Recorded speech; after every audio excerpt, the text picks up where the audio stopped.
Good morning বন্ধুরা, আশা করছি সবাই ভালো আছো। তো কালকে আমি গিয়েছিলাম শিবরাত্রি পুজোর উপোস করতে। তো সেই ভিডিওটাই তোমাদের সাথে শেয়ার করছি। কি কি করেছি ওখানে সব কিছু তোমরা দেখতে পাবে। এখন আমি যা যা করেছি সব কিছু তোমাদের সাথে শেয়ার করছি ভিডিওতে। তোমরাও দেখো, ভালো লাগলে লাইক করে দিও, শেয়ার করে দিও, আর কমেন্ট বক্সে অবশ্যই জানিও আমাদের এই শিব মন্দিরে তুফানগঞ্জে কে কে এসছো আর দেখেছো কি না এর আগে, অবশ্যই জানিও। আর তোমরা শিবরাত্রি পুজো করেছো কি না সেটাও আমাকে জানিও। তো আমি কালকে শিবরাত্রি উপোস ছিলাম, রাত্রিতে ওখানেই ছিলাম। 4টা প্রহরে যে পুজোর জল দেওয়া হয়, মধু দেওয়া হয়, সেই যেভাবে যেভাবে করতে হয় সেগুলো সব করেছিলাম। করে তারপর রাতে ওই হয়েছিল,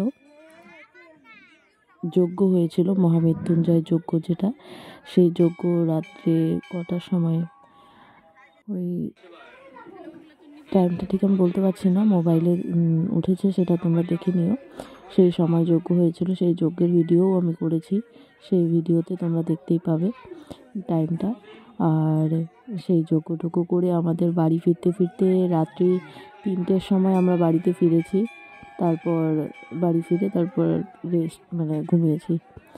আর তারপর আমি এখন রাতে তো আর অত রাত্রে ভিডিও আপলোড করা যায়নি, তো সেই জন্য সকালে উঠে সেই ভিডিওটা আপলোড করছি।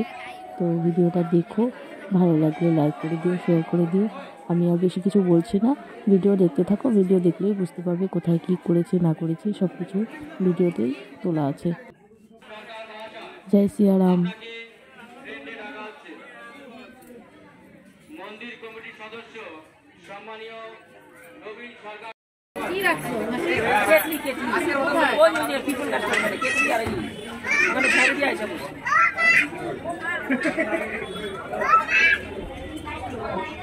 এখানে দেখতে পাচ্ছ ছোট্ট একটা শিব ঠাকুর, ছোট্ট একটা ছেলে শিব ঠাকুর সেজে এসছে।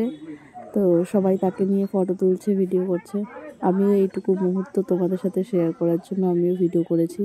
তোমরাও দেখো, কি দারুণ লাগছে দেখতে।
ধরতেই হবে, আল্লাহ তোকে বয়ে থাকতে হবে কখন আছে। আচ্ছা, মধুর পর্ব কি শেষ হয়েছে? তুই কি বলিস? মধু মধু